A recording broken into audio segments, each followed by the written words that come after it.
Yo dudes, today we're hopping back into Blender and making a candy asset pack. This whole pack will be available on the website at the end of this video. So if you're at all interested in any of the models that I make today, go check out the website, guys. Let's get it. First things first, we are gonna make a chocolate bar, okay? I feel like a chocolate bar has so many uses and assets, man. Just like, I mean, of course, candy-wise. But we're gonna scale this down. Oh, let's say about right here. Edit mode, grab this top face, we'll inset. Something about right there, extrude upwards. It's been so long since I've hopped into Blender, guys. Like, I've been working on moving and getting the whole new house set up. So that's why there was no video yesterday as well. I just had zero time. I've been spending so much time at that house. We're gonna add a bevel modifier to this, just to make it look a little bit better. And we definitely need to tweak these values. Got a beautiful bevel on this guy. I don't want to add any logos because it's a Roblox game that these will be going into, so yeah, no logo needed. However, we can add an array modifier up next. There we go. And we're gonna make this, let's say 3 of them across, and then we'll copy this and change our relative offset. We'll get this to 0, and we need to go on the Z, or I mean the Y, I believe. Yes, the Y. And now we got something that looks like this. Our count, let's bump up to like 5 for this one.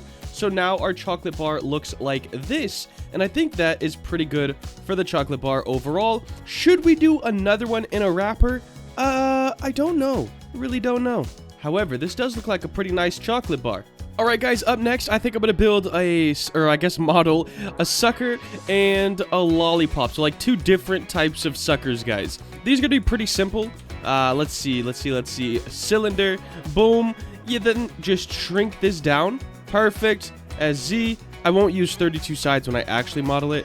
And then you can make another one and flip it on its side and bevel it. For the sucker, or well, for the lollipop. What's the difference, man? One's gonna be a circle, one's gonna be a cylinder, bro. That's it. So we have the basic peppermint thing done, and now I just need to add this as a texture. So I'm just gonna bring this up to about here.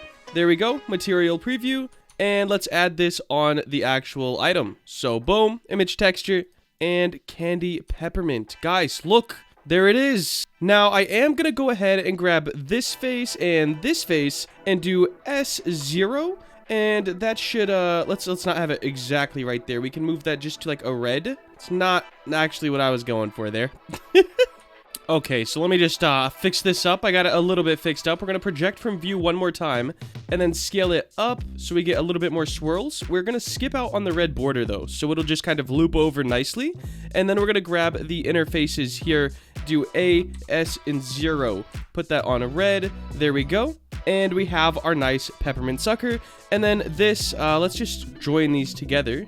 And I'll grab all of this, A, S, and 0. And we will put that on the white. And there we go, guys. We have a peppermint sucker. Let's go. I guess I better texture this thing too. Yikes. Alright, my dudes. So we have the 2 suckers. We have the 2 chocolate bars. Up next, let me check my list. I guess we could make just a peppermint, which would literally just be this, like Shift D, and move this down, make it smaller. That's a peppermint, guys. I don't know how we could put one in a wrapper, but we could possibly do that later too. So we'll have one duplicated to the side just as a peppermint. I want to do like a chocolate stack. I don't know what those candies are called, but they kind of look like, oh, what is that? Let me see. So like scale this down, something like this, and then inset like this. Boom, bring that down just a little bit. And it looks something like this, guys. Shade smooth, auto smooth. It looks something like this, and it's a stack of them. Rojos? I really don't know what they're called, and I feel like stupid, but it's just like a chocolate stack, something like this. I don't think the bottoms are supposed to be that thick, though, and maybe like just less. Something like that? I don't know. We're gonna go like this, and I'm gonna do a stack of 4, which I guess I could probably just use the array modifier for it.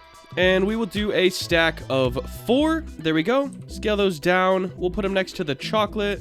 And we will apply that modifier to our material tab, and we can just click on our past material, and there we go. This is the little chocolates. I don't really know what they are.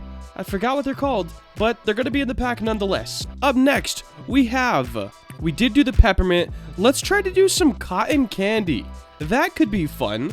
So for this, we're just going to need a cylinder. This can go down to probably about 12 sides. It does not need to be too massive. And then this up scaled out a little bit. This M at center. So this will be our cotton candy, sort of like the stick thing that it comes on. We'll do something like that. We could probably squish it down a little bit. That's very, very tall. S and Z, something like this. And we could probably scale that down a little more. We'll do that, shade smooth and auto smooth, of course. And now we need to do the actual cotton candy itself. There's a few different ways I think we could do this. The first one I'm going to try is with an icosphere. Make sure it has a good amount of subdivisions. It does. S and Z, something like this. Let's put this like kind of on top, like right here. And now I want to go into proportional editing and set to random. Make this the whole size and scale. Let's click like one spot, or let's do 4 spots. I'm going to just click 1 on each side and see what happens. Yeah, so now we're getting some sort of random sort of thing. And then if we shade smooth, it does sort of work, I guess. Shrink that down a bit. Maybe something like this. It does look like some cotton candy. All right, let's throw a texture on and see if that helps it out. I am trying to keep the vert counts and try counts pretty low overall as well. And then we just got to throw the material on. There we go. Yeah, definitely looks all right. I definitely want to auto smooth that as well. That should help. Yeah, I think that works. Ooh, this is weird though. These little cuts. Let me edit those a little bit. Vertices select, and I think I'm just gonna drag this one kind of back. We should probably turn off our proportional editing. Drag this one kind of back, kind of up. Get rid of that little issue, and let's kind of go around the whole thing and do the same sort of process. Just getting rid of some of these shading issues, kind of one by one. All right, much better. There we go. We got a cotton candy. I don't have too many more ideas on what to make. However, we can do sort of like a jello cube. I think that'd be really cool. For this, let's see. How would I want to start this one? We'll bevel it first, so it's just rounded. Shade smooth, auto smooth, of course, and then loop cut quite a bit. Grab a few points. Oh gosh, we need to loop cut this side. All right, we're going to grab a few points sort of around this, and then we're going to do proportional editing in random once again. And that should give us sort of a weird little shape. Proportional editing, G. Oh yeah, this is going to be nice. So scale this down a little bit. Just kind of a random shape. Now we're going to do A, X, limited dissolve. And that's going to kind of cut out a lot of stuff. Now we're only at 226 verts. And we will do a bit of cleanup as well. Mesh. Cleanup. We'll delete loose. Nothing got removed. That's cool. All right, this thing, very simple, but it'll look awesome in a game. The problem is we can't overly texture it. Like, we can, but if you do end up getting this on the website, I would recommend taking the texture off of it, hopping into Studio, and making it like semi-transparent and glass. I think that would look the coolest. All right, guys, here is the candy pack. Look at it. We have, oh wait, I need to try to make a wrapper for this guy. I think that's what I need to try to do. Oh, I have no idea how to even start that. All right, here we go. Throw that back in the middle, and let's figure out how to make a wrapper for this thing. And how can you even texture the wrapper? Because it's like gotta be, oh gosh. All right, guys, I'm gonna get all this stuff exported and brought into Studio so I can show you guys how it looks, because the jello blocks look horrible in Blender, and so does this candy. Let me show you guys how it all looks in Studio so you know sort of what you're buying if you do decide to get this pack. All right, guys, so here's how everything looks in Studio. Except one of the chocolate bars is missing for some reason. But check it out. Here's the peppermint with the little outline for the paper on it. That's the only way I could really think about doing it. And then over here, I would do something like this for the jello blocks, as it looks very, very cool. Also, look how it makes the sky. Yo, that's so cool. And then the blue one makes it disappear. Awesome. Yellow one, just kind of sunny. But here's how everything looks in Studio, guys. If you did enjoy this video and you want to see more content like this, please make sure to like, comment, and subscribe. Have a great day. Later.